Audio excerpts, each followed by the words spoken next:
Hi guys, welcome to my side of the internet. My name is Mark Anthony, and on my channel I discuss all things style and wardrobe building.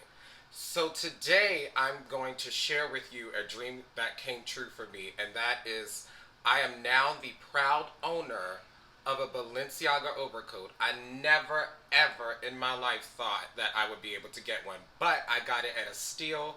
I'm going to go into those details, and I'm also going to share with you why I considered it a mistake. Even though I'm really happy with the purchase, it's just going to cost a lot of money to get it tailored. But considering the deal I got for it, that's okay. That's okay. You have to take the good with the bad. But the reason I wanted to do this video and talk about coats in June, yes, I bought a coat in June. I would recommend that you buy coats in June too. That's where you get the good deals. That's when you get the good deals. All the sales are happening right now, so if you're not looking out for coats, you definitely should get them now while they're at reduced. Let me get into it and show you the coat first. I'm going to show you a little bit more in detail later. I'm going to try it on. I'm going to show you what it looks like with a blazer under it, talk about the fit and the fabric, etc. Here he is. I think I'm going to name him. I think I'm going to name him Pierre. I think that's a befitting name for Balenciaga, for sure. It's a double-breasted 8-button coat. It has 4 buttons on the sleeves. You can see that Balenciaga tag in there. I don't know if it's translating on camera well, but it's a Balenciaga logo all through the lining. The lining is silk. It's a wool overcoat, but it's actually more of like a heavy blazer as opposed to like what you would expect of like a textured wool overcoat. That was different. That was actually unexpected. I actually didn't know that was what it was going to be. Anyway, it's still super warm. I would feel comfortable wearing it in the winter. Now, before I get into the pros and the cons, I want to share my specs with you. I'm 5'8". I'm about 168 right now. I usually buy a 40 small suit depending on the brand. Sometimes I'll get a 38 regular, but usually it's about a 40 small. So at like a J. Crew, I'll get a 40 small, like a 32 pant. At ASOS, I'll get a 40 small and a 32 pant. But like for like some American brands like Kenneth Cole, I might be a 38 regular and a 31 pant. So it really depends on the company. I bought this coat from Ukes.com, which I found out is actually a Net-a-Porter owned company, which gave it a lot more cachet for me. Even though I've shopped at Ukes before, every time I'm like, is this company legit? But they are legit, and they're owned by Net-a-Porter, which also owns Mr. Porter, the men's arm of that particular brand. But that's where I got the coat, Ukes.com. I don't think they have it available now, but they do have other Balenciaga overcoats. And if I can find similar ones, similar 8-button double-breasted coats, I'll make sure to share those in the description box. But I bought it in a size 42, which translates to a France size 48. I'll get into that later. Now, what you want to know next is how much I paid for it, because Balenciaga overcoats are grit. I know. So the coat originally retailed for $3,300. Guess how much I got it for? $700. So it went down from like I had saved it to my Karma account. It went down to 1,000, and then I saw that it went down to 800, and I was like, okay, it's not gonna get lower than that. I'm gonna order it right now. And then I found a promo code on Retail Me Not, and it knocked off an additional $100. So I got this Balenciaga overcoat for for $700, marked down from $3,300. So a steal, totally worth it. So happy with it.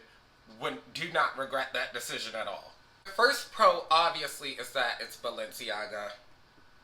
I mean, do I really need to say more than it's Balenciaga? I mean, to me, Balenciaga and Balmain eat up the coat and blazer game. So there really isn't any other competition outside of those two brands.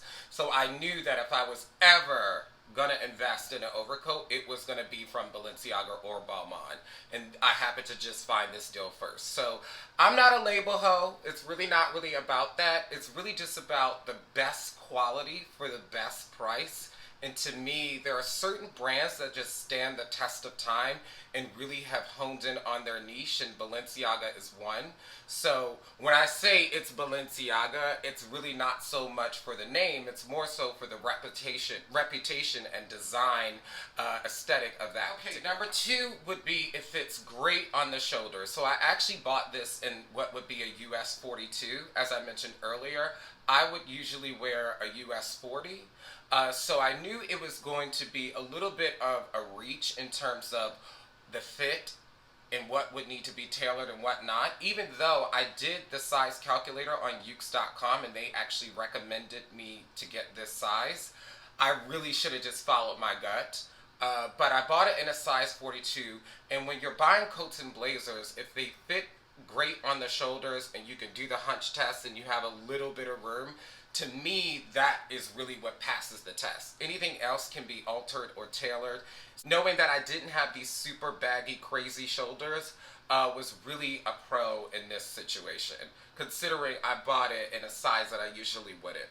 Pro number three is that even though it's a little bit larger than what I would usually buy, it actually accentuates the waist really well. This is what I was talking about when I said it's Balenciaga. This is what they do. They snatch your waist in. It's the superior construction, the superior fabrics that makes this coat the best thing I own right now. The fourth pro is going to be that it's extremely long. So that's a pro that's specific to me because I love long coats, mid-calf length coats in particular. This one is like a slight hair longer than mid-calf that I would usually like, but that's okay. Again, I knew it was going to require some alterations, or there was going to be some things that I'm just going to have to live with since I bought it in the size that I did. Lastly, I stand anything double-breasted. So if it's double-breasted, I'm going to buy it. I actually have another black overcoat that's similar. It's from French Connection. It's the one that stops at the knee. I'm still going to keep that because sometimes you just need the variety, but anything double-breasted I'm probably going to purchase. That's definitely a pro for me.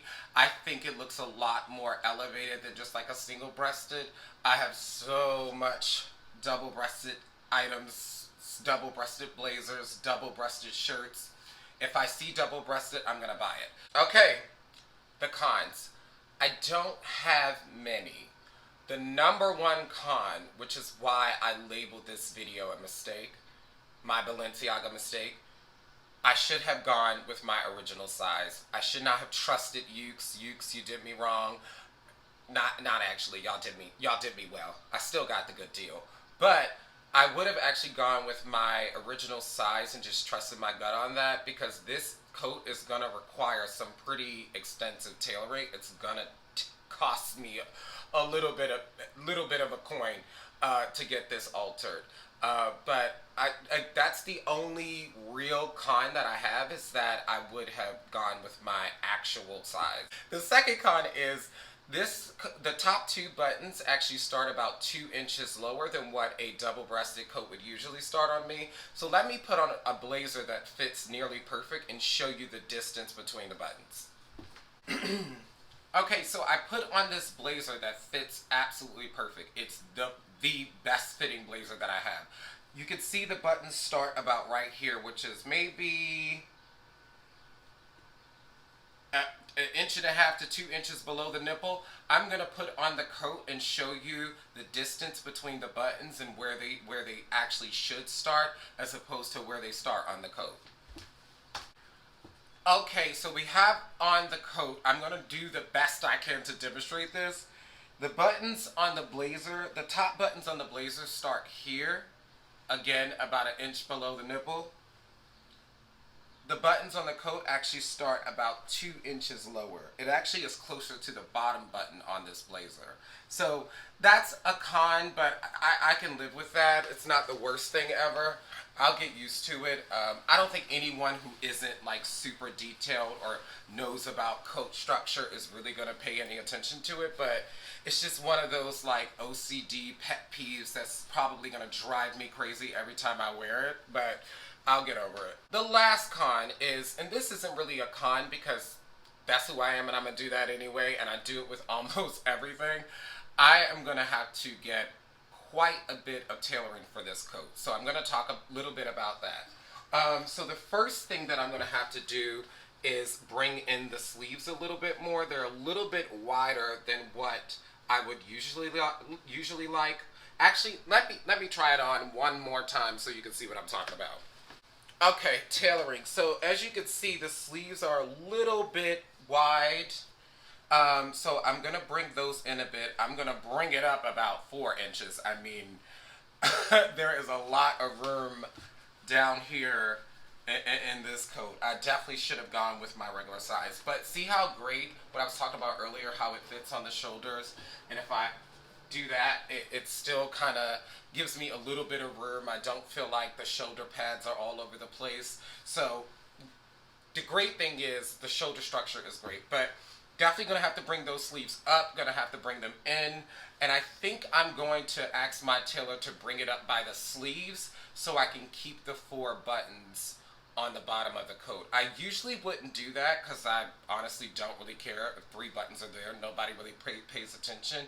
But since this is an investment piece, I definitely want to get the best tailoring option available. So I'm going to bring it up by the sleeve as opposed to cutting off the fabric here.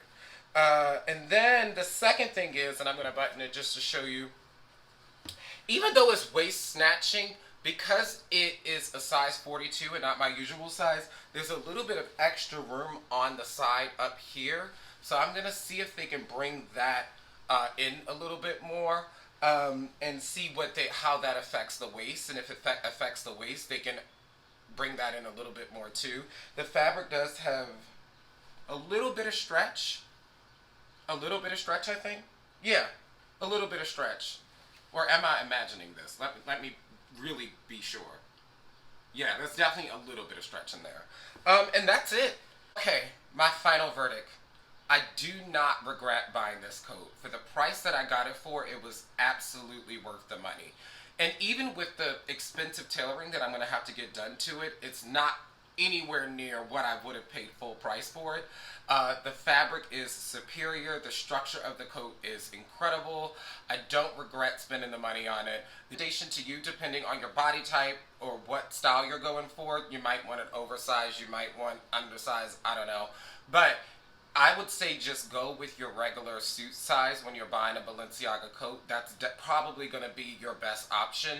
Don't think because it's a European brand or, you know, a fancier fashion house that you have to size up, because I certainly thought that. I don't own anything that good. So I will say on this channel, I'm not going to put anything that's over $1,000 in the description box, because $1,000 is my absolute ceiling when it comes to clothes and fashion items and shoes and accessories and things like that. I would not spend more than $1,000 per item. So I'm never going to recommend full price Balenciaga, at least not at this stage. Maybe in the future, who knows? Maybe in the future, who knows? But right now, my broke ass cannot afford full price Balenciaga, so I'm certainly not going to recommend that you do that. But I will find similar options that are very close in style that I can share with you guys. If it was helpful, if it was, give me a thumbs up. Again, I could not find any Balenciaga overcoat reviews, so I hope that this finds somebody and is super helpful for them. Make sure you subscribe, hit like, give me a thumbs up. If you have any ideas for other videos, let me know. I'm open to critique. I'm open to video ideas. I'm open to conversation in general. So thank you for tuning in, and I'll catch you on the next one.